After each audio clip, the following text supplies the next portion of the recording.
आजकल क्योंकि आपको पता है टेप्स की बात हो रही है तो मैं भी टेप्स की बात कर ही दूं।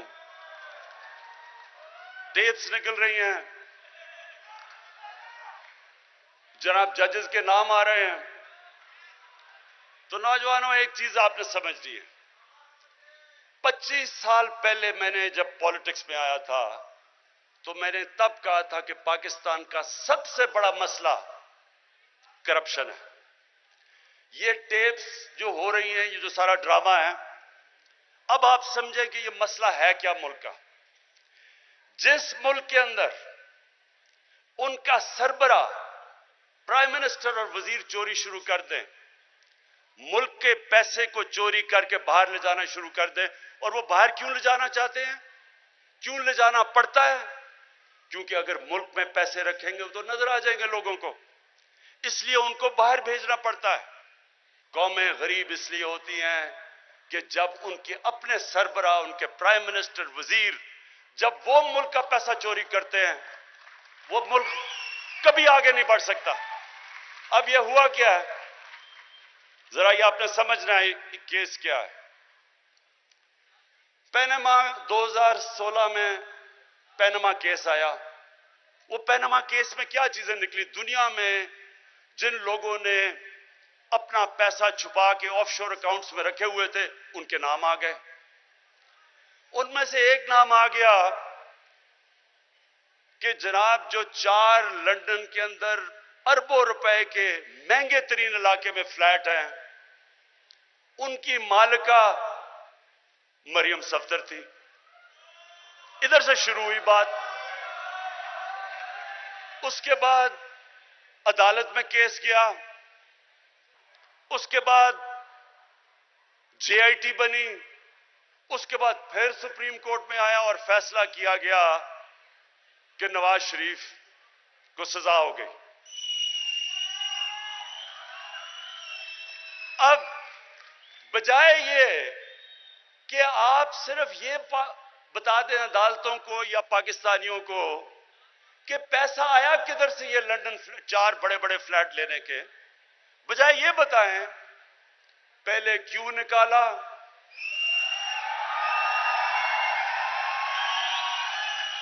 अदलिया को बुरा भला, फिर उसके बाद पाकिस्तानी फौज को बुरा भला। मैं तो खैर बुरा भला हुई, मुझे तो वो कहते हैं बहुत जालिम हूं मैं, तो सबको बुरा भला। भाई आप जवाब दें कि आपने ये 4 फ्लैट लिए किधर से।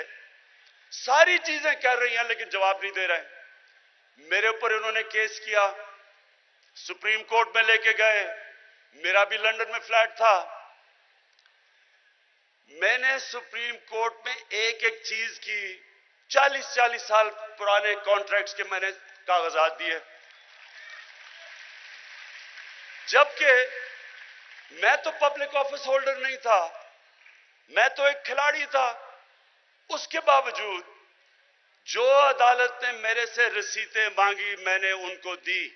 10 महीने लगे। मैंने क्यों? और इन्होंने अभी तक, जब इन्होंने अदालत में पूछा, पहले असेंबली में झूठ बोला, ये हैं जी दस्तावेजात, वो फ्रॉड निकले। फिर कतरी खत आ गया, वो फ्रॉड निकला। फिर क्लिबरी फॉन्ट आ गई, वो भी फ्रॉड निकली। उसके अभी तक एक कागज नहीं ये बता सके कि 4 लंदन के फ्लैट किस पैसे से खरीदे गए, क्योंकि चोरी का पैसा था। अब सारे पाकिस्तान के इदारों को बुरा भला। लेकिन जो मुझे अफसोस है, और मैं ये आखिर में आपसे सबसे बात करना चाहता हूं, ये आखिरी बात है, ये समझ जाए। अफसोस किस चीज का है कि एक लाहौर में फंक्शन होती है, उधर चीफ जस्टिस को बुलाया जाता है, सुप्रीम कोर्ट के जजेस को बुलाया जाता है। उधर कौन तकरीर करता है? जो आदमी सुप्रीम कोर्ट ने जिसको कन्विक्ट किया हुआ है, जो झूठ बोल के मुल्क से बाहर भागा हुआ है, वो तकरीर कर रहा है। मेरे नौजवानों, एक मेरी बात सुन लें आप। कौम कभी खत्म नहीं होती पैसा चोरी सिर्फ करने से। कौमें फिर ठीक हो जाती है, पैसा फिर बना लेती है। लेकिन कौम तब तबाह होती है जब चोरी को बुरा नहीं समझा जाता।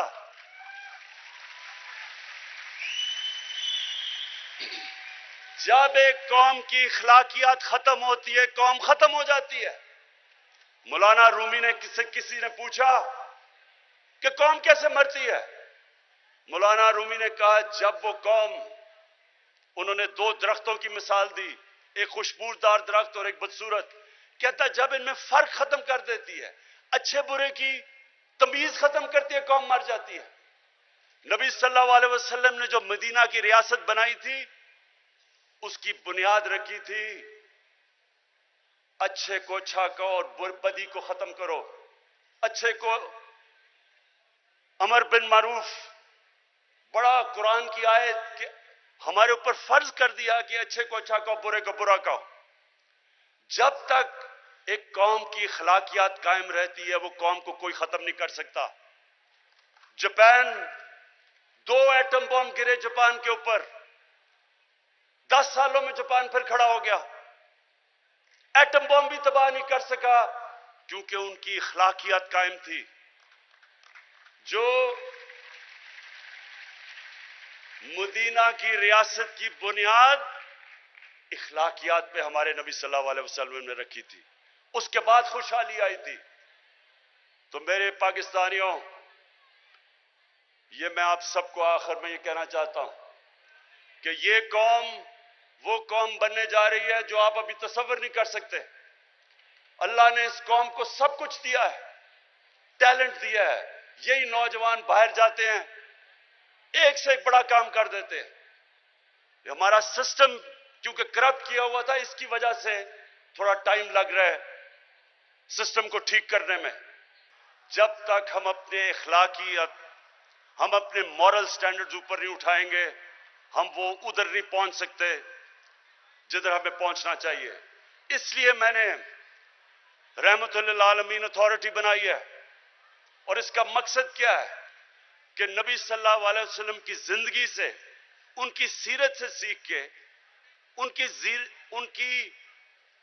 उनके कैरेक्टर को अपनी जिंदगियों पे, उस पे अमल करें हम, यानी अपनी जिंदगी में लेके आए।